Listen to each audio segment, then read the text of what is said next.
Hello नमस्कार किसान साथियों, कैसे आप सब लोग। स्वागत है आप सभी का फिर से एक नई वीडियो में। दोस्तों आज है जो अपन जैविक खेती के ऊपर बात करने वाले हैं और काफ़ी दिनों से किसान साथियों की डिमांड थी कि कोई जैविक खेती के ऊपर है वो वीडियो लेके हो। तो इसी सिलसिले के अंदर अभी मैं गंगानगर के अंदर आ चुका हूँ और यहाँ पर है जो राजस्थान का अन्न का कटोरा भी गंगानगर और हनुमानगढ़ को बोला जाता है। और उसी अन्न के कटोरे के अंदर आज मैं आया हूँ और एक जैविक किसान से मिलवाने जा रहा हूँ। और सबसे इंटरेस्टिंग बात तो यही है कि जो अपने राजस्थान के अंदर मोस्टली जो जहर डाल की खेती की जाती है वो भी सबसे ज़्यादा हनुमानगढ़ और गंगानगर के अंदर ही की जाती है। तो अभी किसान साथी से मिलवाते हैं और क्या कुछ इनका जैविक खेती के अंदर रिजल्ट है वो आप तक पहुँचाती है। तो स्वागत है सर आपका हमारे यूट्यूब चैनल पर। सर थोड़ा सा अपना परिचय हमारे किसान दर्शकों को बता दीजिए। मेरा नाम जसराम स्वामी, गांव बाला राजपुरा, तहसील पदमपुर, जिला श्री गंगानगर। सर ये जैविक खेती है वो आप कितने वर्षों से कर रहे हो? मैं जैविक खेती सर 2019 से कर रहा हूँ। अच्छा, यानी 5-6 साल हो गए। अच्छा। और जैविक खेती के अंदर आपका रिजल्ट है वो कैसा रहा? मेरा जैविक खेती के अंदर रिजल्ट अब अच्छा है। अच्छा, पहले 2 साल में तो कम था अच्छा, और अब अच्छा रहने लग गया। अच्छा। तो सर मोस्टली किसानों का एक मन में सवाल रहता है कि क्या जैविक खेती करके भी किसान अच्छा उत्पादन है वो ले सकता है? हाँ जी, ज़रूर ले सकता है। जैविक खेती करके अच्छा उत्पादन ले सकता है और अच्छी क्वालिटी लोगों को दे सकता है। और जहर मुक्त खेती ये बहुत ही है। इसमें मतलब अच्छा आपको उत्पादन भी अच्छा है और दाम भी अच्छे मिलेंगे इसमें। अच्छा, तो सर आप अपन बात करते हैं जैविक खेती की, तो जैविक खेती की आपको ज़रूरत क्यों पड़ी जैविक खेती करने की? अपने अब देखते हैं कि हरित क्रांति के बाद है जो रासायनिक खेती ने काफ़ी ज़ोरों शोरों से अपनाया लोगों ने, और अपनाने के बाद आज अपन देख रहे हैं कि काफ़ी किसान वापस जैविक खेती की ओर रुख कर रहे हैं। तो इसकी क्यों ज़रूरत पड़ी? इसकी ज़रूरत तो साफ साफ सीधा ही दिख रहा है जिसमें ये तो दुनिया भर की बीमारी बढ़ गई। बिल्कुल। इसमें क्या है कि जैविक खेती करने से मतलब ये इसमें जहर मुक्त खेती जो बोलते हैं, जहर नहीं डालते, वो नहीं करते। तो ये ज़रूरत तो तभी पड़ी है, बहुत सारी बीमारियाँ होंगी, पर्यावरण भी ख़राब हो रहा है और सारा सिस्टम बिगड़ गया। तो मेरे तो ये दिमाग में जची उस दिन से। अच्छा, और सर मोस्टली अपन देख रहे हैं कि कुछ किसान हैं वो 10 ड्रम लाते हैं, 1-2 गाय लाते हैं और जैविक खेती है वो शुरू कर देते हैं और 1-2 साल के बाद वो वापस रासायनिक खेती के अंदर चले जाते हैं। तो वो क्यों फेल हो जाते हैं इसके अंदर? ये बात सही है आपकी। वो हो जाता है एक बार, 2 साल तो बहुत दिक्कत आती है इसमें। अच्छा, इसमें फसल में उत्पादन में कमी आती है और इसमें थोड़ा-सा काम धंधा भी वो करना पड़ता है। जैसे मैं लाया तो मेरे पास 2 ड्रम है अभी। अच्छा, इसमें मैं जीवामृत बनाता हूँ। अच्छा, एक मेरे पास देसी गाय है अच्छा, और एक गाय से कहते हैं कि 30 एकड़ तक खेती कर सकता है अगर आदमी कोई चाहे तो। तो अच्छा, डेली का के इसमें क्या है, 10 किलो गोबर है गाय का, 10 हाँ, किलो गौमूत्र है और ये 1 किलो गुड़ है। ऐसा डाल के ये जीवामृत बनता है। ये अच्छा। मैं पानी के साथ चला देता हूँ, बहुत फ़ायदा करता है। अच्छा, ये कब जलाते हो आप पानी के साथ? ये मैं पानी के साथ चला देता हूँ, जब भी पानी लगता करता है। ये 20वें दिन आता है पानी महीने में, जब भी पानी हमारी बारी चलती है ये 7वें दिन तैयार हो जाता है। अच्छा, उस हिसाब से इसको बना देते हैं, पानी के साथ चला देते हैं। अच्छा। ये फिर अंदर ज़मीन के अंदर क्या फ़ायदा करता है? ये बहुत फ़ायदा करता है जी। ये तो इतना फ़ायदा करता है, इसमें जितने की न्यूट्रिएंट, माइक्रो न्यूट्रिएंट और है, ये जैविक मतलब वो पौष्टिक तत्व जो बोलते हैं इस अच्छा, हिसाब से, वो सारे इसमें होते हैं। अच्छा। आजकल अपन देख रहे हैं कि सर इतनी अपने रासायनिक खेती हो गई है कि उसके अंदर डीएपी मिल पाना ही मुश्किल हो गया है। हाँ और जी। डीएपी ना मिलने के कारण किसानों के काफ़ी कुछ है फसल के ऊपर भी प्रभाव अपने को देखने को मिल रहा है। तो वो किसान है जो जैविक खेती के अंदर आता है तो उनको क्या फ़ायदा होता है? बिल्कुल सही बात है। डीएपी नहीं मिलने के कारण ऐसा हो रहा है, लेकिन ये 1-2 साल होएगा। अच्छा, डीएपी और यूरिया नहीं डालो तो कहता फसल होएगी नहीं, होती है। इससे तो ज़मीन ज़्यादा ख़राब होती है। भविष्य में इसमें क्या आने वाले टाइम में तो मेरे हिसाब से सबको ये जैविक पर आना ही पड़ेगा। और इसमें क्या है, जैविक डीएपी यूरिया डालने से पश्चिम वो ज़मीन सख्त हो जाती है और ये पानी की क्षमता कम रहनी है उसमें रहती है। और ये डीएपी यूरिया तो ये जो बीमारी ज़्यादा बन रही है, कैंसर तक घातक बीमारियां हो रही है। ये जितने ज़मीन में जो कैंसर है वो नहीं है, वो नीचे जा रहे हैं। इसमें तो बहुत है जी। मेरे तो ये क्या है, जचगी और जैविक खेती मैं तब से करने लगा हूँ। अब मेरे को फसल में भी कोई उत्पादन में भी कोई ज़्यादा फर्क नहीं है। अच्छा। तो सर अभी जैसे और कोई अगर रासायनिक उत्पादन ले रहा है जो आपके आस पड़ोस में कहीं भी मान लो, और आप अगर जैविक खेती कर रहे हो तो उस उनके उत्पादन में और आपके उत्पादन में कितना अंतर है वो देखने को मिलता है आपको? उत्पादन में तभी फर्क है। अच्छा, कितना फ़र्क है इतना वो? फर्क है, जैसे मैं गेहूँ ले रहा हूँ 10-12 कुंटल से ज़्यादा नहीं हो रही। अच्छा, उनके क्या है, वो ज़्यादा भी ले लेते हैं। वो कहते हैं 15 कुंटल कर ली, हमने 17 कुंटल कर ली। अच्छा, वो पता नहीं क्या क्या कोई चीज़ ज़्यादा डालते हैं, यूरिया डीएपी या वो भी कोई बहुत उर्वरक देते होंगे। अब मेरे तो उत्पादन में तो उनका खैर ज़्यादा, मैं तो खैर किसी का मुकाबला तो करता ही नहीं, मैं इतने में संतुष्ट हूँ, मेरे इतने हो जाता है, मेरे को अच्छा भाव मिल जाते हैं, लोग ले जाते हैं, लोगों को विश्वास है ये बिल्कुल ये जहर मुक्त खेती कर रहा है। अच्छा, तो तो सर आपके ने जैसे बताया कि आपका उत्पादन है वो काफ़ी औरों के मुकाबले थोड़ा कम हो रहा है, कम तो है।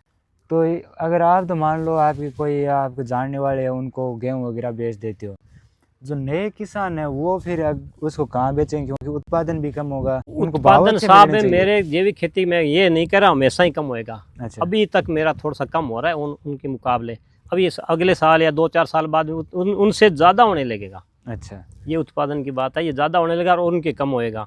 क्योंकि अपन देख रहे हैं कि कुछ टाइम पहले तो रासायनिक खेती का ग्राफ बढ़ रहा था, पर अभी स्थिर हो गए है, ना ही घट रहा है और ना ही बढ़ रहा है, और खर्चे है वो भी अपन देख रहे हैं, दवाइयों के खर्चे है वो लगातार बढ़ रहे हैं, तो किसान बिल्कुल का जो उत्पादन और जो मुनाफे के बीच का जो एक अंतर है वो सही बिठा नहीं पा रहा है किसान। वो सही है जी, उनका उत्पादन तो घटेगा और ये खर्चा उनका बढ़ेगा, हमारा उत्पादन धीरे धीरे बढ़ेगा और खर्चा बिल्कुल है ही नहीं, उनका अच्छा। उत्पादन घटेगा, ये सही बात है। उनकी ज़मीनें खराब हो रही है और दिन पर दिन और ज़्यादा बिगड़ती जा रही है, अच्छा। और जहर उनको और ही ज़्यादा यूरिया है, डीएपी है या स्प्रे जो भी ज़्यादा डालना पड़ेगा। अच्छा। और ये घास है, ये कचरा बालने वाले स्प्रे जो करते हैं हाँ। उसमें भी ये लोग, मैं बिल्कुल कुछ नहीं करता, खरपतवार भी नहीं हो रहा, मैं डीकम्पोजर ये बना रखा साहब, इधर देखो मेरा डीकम्पोजर ये है, इसमें मैं डालता करता हूँ, इससे खरपतवार भी नहीं हो रही है। अच्छा। जो खरपतवार नाशक जो दवाई डालते हैं, अभी तो ये कल मेरे से चला दिया हमने, खाली है, अच्छा। तो ये मैंने बनाया डीकम्पोजर, इतनी होद बना रखी है, हाँ। इसमें 100 लीटर के पीछे 1 किलो गुड़ डाल देते हैं, अच्छा। ये ज़मीन में चलता है। ये हाँ। मेरी खेती में आप जाके देखो ना, हाँ। उसमें केंचुए आ रहे हैं हमेशा, जहाँ भी एक कस्सी का टप्पा मारो केंचुए पैदा हो गए, और भी ये जो भी चीज़ है, तो इससे क्या है, बहुत फ़ायदा मेरे को मिल रहा है। अच्छा, ये तो सर डीकम्पोजर ये भी पानी के साथ चला देता हूँ मैं।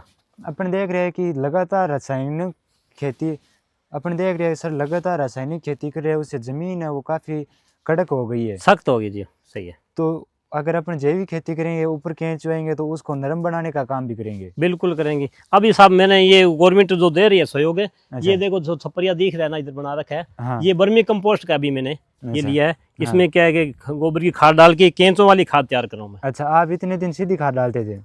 हाँ, पहले सीधी डालते थे लोग, बात ज़्यादातर यहाँ सीधी ही डालते हैं। अच्छा। ये थोड़ा सा ये उस हिसाब से मैं तो कई सालों से ये जीवामृत बना के डालने लगा। हाँ। अब जितनी गोबर की खाद है नहीं होगी तो मैं किसी मोल ले आके केंचुआ खाद बना के मैं खेत में डालूंगा, और ज़्यादा भी हो जाएगी, कोई खाद कोई पड़ोसी या किसान भाई और है हाँ। उनको भी मैं दे दूंगा। अच्छा, ये मैं अभी नया स्टार्ट कर रहा हूँ। तो सर अपन बात करते हैं कि अगर कोई रासायनिक किसान है वो जैविक खेती के अंदर आता है, तो सबसे पहले तो उन्हें किन बातों का ध्यान रखना चाहिए और वो कैसे आ सकता है, वो नॉलेज है वो जैविक खेती कहाँ से प्राप्त करे? सबसे पहले उनको आने के लिए अपना खुद का मन बनाना पड़ेगा पहले तो, ये अच्छा। अपने जैविक में अपने जा रहे हैं। हाँ। और उसके बाद में उनको ये धीरे धीरे पे एकदम नहीं आवे, अपनी जितनी ज़मीन है उसको जैसे देख ले वो तीसरी या चौथी पांति में आ जाए। हाँ। जैसे मरबा ज़मीन है उसकी देख ले 4-5 किलो पहले जैविक खेती कर ले, उसके बाद में आ जाए, फिर ये कम डालना लगे यूरिया, बिल्कुल एकदम बंद मत करो। अच्छा। 1-2 साल से धीरे धीरे करके कर लो, फिर कोई दिक्कत नहीं है, और अच्छा। आराम से आगे आराम से वो कर सकता है।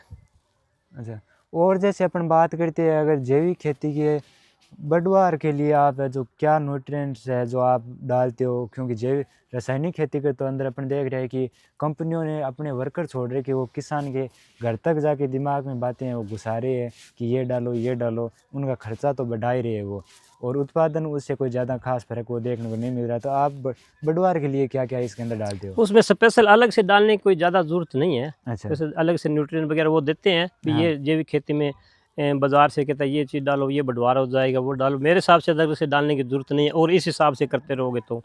और अच्छा। बीमारी की बात है उसके लिए मैं तो घर पर ही दवाई बना लेता हूँ, जैसे मतलब नीमास्त्र है, ब्रह्मास्त्र है, और ये सड्रस वगैरह छाछ लस्सी से बनता है, फंगस वगैरह की दवाई है वो मैं घर पर बनाता हूँ। अच्छा। 10 परनी अर्घ है, 10 पत्तों का अर्घ बन के करके, मतलब टाइम तो लगता है उसे बनाने में, हाँ। फिर महीना भर लग जाता है, और वो पूरा काम करता है। वो इतना काम करता है कि मतलब बीमारी लगने नहीं देता। अच्छा। जैसे पानी बीमारी लग गई उसको मारने में इतना सक्षम नहीं, लेकिन लगने भी नहीं देगा तो फिर वो दवाई मारने वाले उस दवाई की जरूरत ही नहीं है। अगर अपन जैविक खेती के तरीके से अगर अपन खेती करते हैं तो उससे पर्यावरण को क्या फ़ायदा होगा? क्योंकि अपन देख रहे हैं कुछ चिड़ियाँ वगैरह जो आज से थोड़े टाइम पहले हुआ करती थी वो आज नहीं है, और कुछ भी अपने लाभकारी जो मित्र कीट थे वो भी आज अपन देख रहे हैं जो खेतों के अंदर नहीं है। तो उसका क्या क्या वो ये जैविक सही के बात अंदर कर रहे हो जी आप। इसमें पर्यावरण में बहुत इसका प्रभाव है। जैविक खेती करने से, जैविक खेती अपने करेंगे तो पर्यावरण को बढ़ावा मिलेगा। और ये पक्षी वगैरह जो पहले चिड़ियाँ छोटी छोटी वाया करती थी, वो जहर से वो के आने नहीं लगी। और इस हिसाब से जैसे मक्खियाँ हैं, मधुमक्खी है, वो आती है। और पर्यावरण में तो बहुत सारा बढ़ावा मिलता है जिसको जैविक खेती करने से। भी आपने बताया कि पहले चिड़ियाँ आती थी और वो चिड़ियाँ वो किसान को बड़ा फ़ायदा पहुंचाती थी, क्योंकि जो भी कीट होते थे वो उनको खा जाती थी। तो किसान का वो एक तरीके का फ़ायदा ही था। और वो प्रजाति आजकल अपन देख रहे हैं विलुप्त ही हो चुकी है, कहीं नज़र ही नहीं आ रही है। वो सही है जी, विलुप्त हो रही है। मेरे खेत में तो कुछ आने लगी। पिछली बार मैंने चने बीजे से मैंने क्या है प्रैक्टिकल करके देखा, बाजरी छिड़क दी थी थोड़ी बहुत। अच्छा। बाजरी छिड़कने से चिड़ियाँ खूब सारी चिड़ियाँ आए, वो गोयली है वो आई। हाँ। वो जो चने के अंदर जो लट जो होती है उनको बाजरी की लाल से साथ में वो चुकने लगे। ये मैंने प्रैक्टिकल करके देखा है जिसमें। अच्छा सर, और एक बात मैं पूछना चाहूँगा आपसे कि जब आप जैविक खेती करते हो तो उसके अंदर दवाइयों का तो आप उतना प्रयोग करते नहीं, बिल्कुल नहीं करता जी मैं। तो फिर अपन ज़मीन के अंदर जो कीड़ा होता है उसको मारने के लिए जब आप जुताई करते हो उस टाइम क्या क्या सावधानियाँ बरतते हो? ज़मीन के अंदर कोई कीड़े नुकसानदायक कोई होता ही नहीं है। अच्छा। जैसे कई लोग कहते हैं भाई दीमक है, दीमक है, ये किसान की दुश्मन है। मैं नहीं मानता दीमक को दुश्मन। दीमक का तो सर जो भी रासायनिक किसान है वो यही कहता है भाई दीमक लग गई तो फसल होएगी नहीं, फिर वो भांति भांति की दवाएं ला के अपने खेत के अंदर डालता है और खर्चा भी बढ़ जाता है उसका। ये बात हमेशा किसान किसी को साथी मैं कहना चाहता हूँ, याद रखे कि दीमक हमेशा सूखे को खाती है। जब तक बिल्कुल। वो सूखा नहीं मिलेगा तो दीमक वो उसको खाएगी नहीं। सूखे को ही दीमक खाती है। अच्छा। सूखा नहीं मिलेगा तब गीले की तरफ भागती है। अच्छा। मैं जितना भी मूंग के जो पल्लर है या सरसों का पल्लर है या मूंग का गुना कचरा है वो मैं सारा ज़मीन में डालता हूँ। अच्छा। और अब दीमक उसको खा करके उसके खाद के रूप में परिवर्तन कर देती है। अच्छा, और सर दीमक का अपने क्या फ़ायदा होता है अगर खेत के अंदर रहती है तो? दीमक के अंदर यही फायदा है, जो सूखा कचरा जितना भी कोई खरपतवार बेकार की कोई चीज़ है इधर पड़ा है कचरा मुचरा, उसको ये खाद के रूप में परिवर्तन कर देती है। ये फसल को नुकसान नहीं करती। अच्छा, जो भी अपनी लकड़ी हो गई कुछ भी अगर कोई अपने खरपतवार काटा है तो उसका खाद बना के ज़मीन के अंदर। खाद बना के ज़मीन के अंदर ये हाँ। परिवर्तन कर देती है। अच्छा, क्योंकि ये काम तो मेरा डीकम्पोजर है वो भी यही करता है। अच्छा। उससे मैंने तो कभी दीमक देखी नहीं ज़्यादा, क्यों इतना कोई कचरा मुचरा मेरे तो रहता नहीं है। खाद बना देता है। डीकम्पोजर बहुत फ़ायदा करता है। ये अच्छा। कचरे को क्या डीकम्पोज कर देता है उसके अंदर। अच्छा। ये खाद के रूप में परिवर्तित करके और फ़ायदा पहुँचाता है। अच्छा, और सर आजकल मैंने आपको एक सवाल पहले भी पूछा और मैं वो दोबारा रिपीट करना चाहूँगा कि कुछ किसान हैं वो जैविक खेती के अंदर आ रहे हैं। बहुत सारे किसानों को मैंने देखा है वो सफल भी हुए जैविक खेती के अंदर, कई किसान से मैं मिला भी हूँ। और कुछ किसान हैं जो आज भी जैविक खेती के अंदर फेल हो रहे हैं।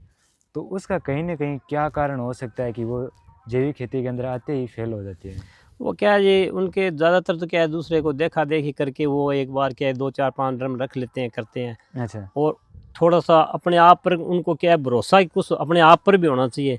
और देखा था कि करने के बाद थोड़े टाइम में क्या है वो फेल होने के लग जाए, कहता घाटा लग रहा है, कम हो रहा है, ये खेती हो रही है।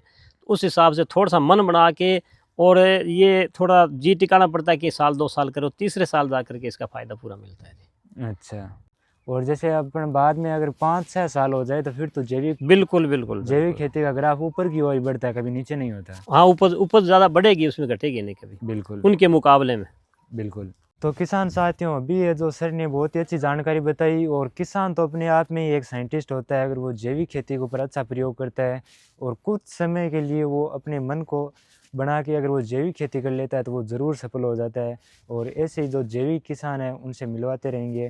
तो वीडियो कैसा लगा कमेंट करके ज़रूर बताना, और चैनल पर पहली बार आए हो तो चैनल को सब्सक्राइब करके इस वीडियो को आगे से आगे शेयर ज़रूर करते हुए धन्यवाद।